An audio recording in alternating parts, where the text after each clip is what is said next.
Let's make a drop-down list of only unique values from a table in Excel, and it's going to automatically update. So if we add, let's say, a new manufacturer here, the unique list will update to add that as well.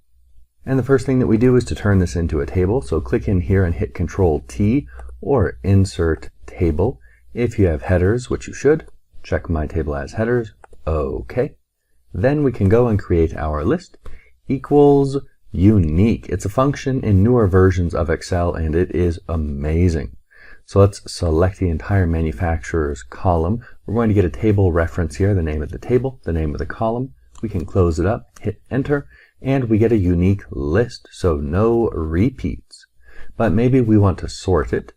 If we have a lot of values and we want to make sure it's in a nice order, so we could put sort around unique. That's not going to do anything in this case because Acme was already first, but it can be quite helpful. And now all we have to do is to create the drop-down menu. So click here and hit the keyboard shortcut Alt-DL or Data Tab and Data Validation right here.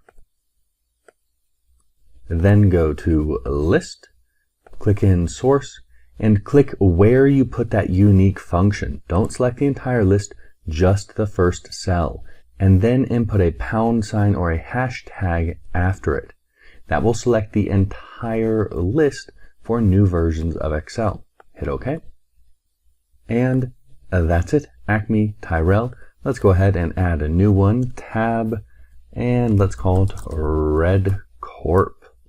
We see it right here, and now in the drop-down list. And that's how you do it. If you like this tutorial, make sure to check out my full courses on teachexcel.com. I'll put a link to them in the description for this video.